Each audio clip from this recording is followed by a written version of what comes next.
8 point band holder হিসেবে আপনি তাহলে ইংলিশের বইকে রেকমেন্ড করতেছেন ফাইনালি। হ্যাঁ হ্যাঁ, অবশ্যই। যাক, শুধু এটার জন্য না, সব সবগুলো মডিউলের জন্যই। যাই হোক ma'am, overall band score 7 and reading এ 8.5, এটা কিভাবে পসিবল হলো? মানে ইটস অ্যামেজিং। আবার 8.5, মাশাআল্লাহ। আরো job holder, government job holder, এত দায়িত্ব, তারপর কিভাবে এত মানে অ্যামেজিং একটা স্কোর?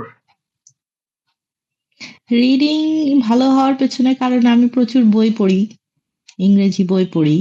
এটা স্টোরি, ফিকশন, অটোবায়োগ্রাফি, হিস্ট্রি, সব বই আমার ভালো লাগে পড়তে। এই কারণে আমার মনে হয় রিডিং এ যে পেশেন্সটা লাগে, আহ, এইটা আমার আছে। এটা হলো প্রথম। আর দ্বিতীয় কারণটা মনে হয় কিছু ট্রিক্স, যেগুলো আমি মূলত প্র্যাকটিস করেছি খালি কিভাবে আম, ওই টেকনিক গুলো শেখা যায়, এইটাই কারণ।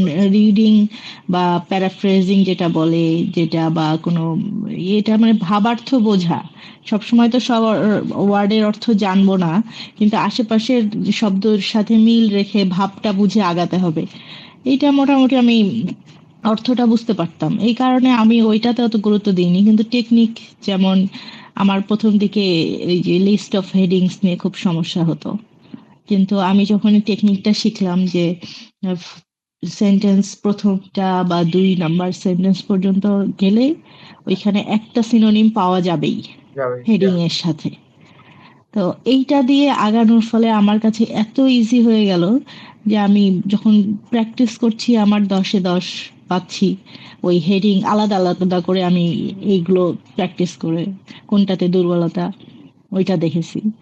তারপরে আপনার আমার কাছে পরীক্ষার হলে যে মনে হলো এতদিন যা প্র্যাকটিস করেছি তার বোধহয় 10 ভাগের 1 ভাগ, এত সহজ আসছে মনে হচ্ছিল কোশ্চেন গুলা। আই হোপ আমরা আপনাকে কিছুটা হলেও হেল্প করতে পারছি। আই হ্যাঁ, হোপ সো। অবশ্যই।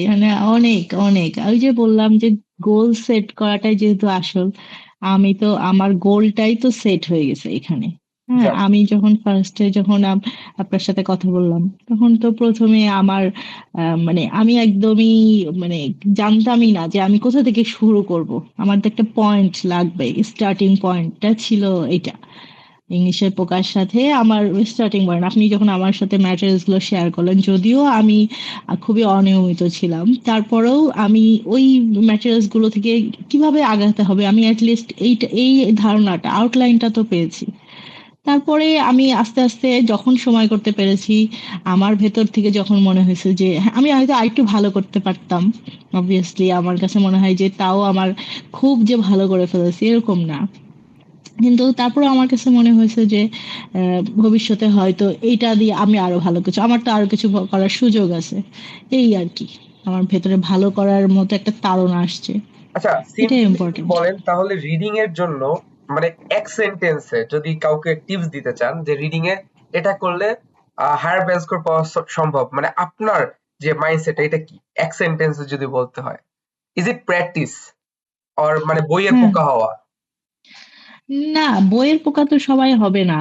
আমার কাছে যেটা মনে হয়েছে যে আম, ওই যে একটা প্যাসেজ পড়ার, হ্যাঁ, পেশেন্স, আপনার তো পুরোটা পড়তে হয় না, কিন্তু একটা ওভারঅল অ্যাট এ গ্ল্যান্স একটা যে একটা গ্রাফ করার যে একটা আপনার ইয়ে থাকবে ভেতরে, যে প্রথমে অনেক শব্দ থাকবে জটিল, কিন্তু একটা কিন্তু মূল ভাব যেটা আমরা যেটাকে বলি সামারাইজ করা, এইটাকে যদি ফার্স্টে করে নেওয়া যায় তাহলে আপনার দেখবেন যে পয়েন্টগুলো দিয়ে প্রশ্নগুলো খুঁজে পেতে কিছু হ্যাঁ, লেক্সিক্যাল রিসোর্স তো অবশ্যই বাড়াতে হবে।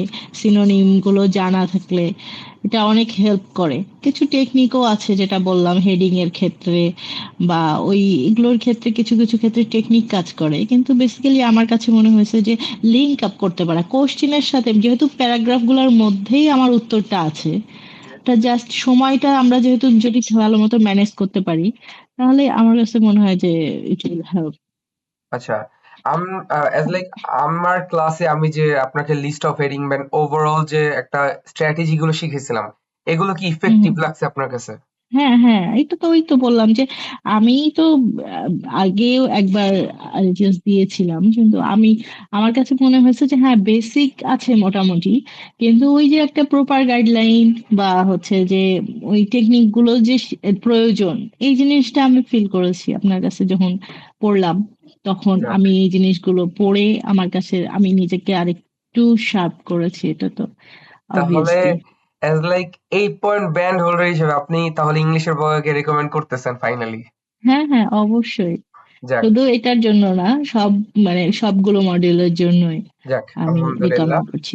ধন্যবাদ, এ আসলে ভালো লাগলো। আপনাদের দোয়াই আসলে আমরা, যেটা সত্যি কথা, ফার্স্ট দিন থেকে বলতেছি যে আমাদের কোনো অ্যাডভার্টাইজমেন্ট নেই, আমাদের অ্যাডভার্টাইজমেন্ট গুলোই আপনারা। আর আমাদের যে এতটা বিশ্বাস করেন, খুবই ভালো লাগলো। যদিও আপনার কাছ থেকে আমরা আরো এক্সপেক্ট করছিলাম আপনি যদি একটু আরেকটু অ্যাক্টিভ থাকতে পারতেন। যদি এত বড় একটা পদে থেকে আসলে পসিবল না, তাও আসলে আমরা এক্সপেক্ট করছিলাম। ইনশাল্লাহ সামনের দিনগুলো, অ্যাব্রোডের দিনগুলো আপনার ভালো যাবে। আর অবশ্যই অ্যাক্টিভ থ্যাংক ইউ। থাকতে হবে, কারণ গ্যাপ গেলে কিন্তু সমস্যা হয়ে যায় ম্যাম। হ্যাঁ, সেটা তো অবশ্যই।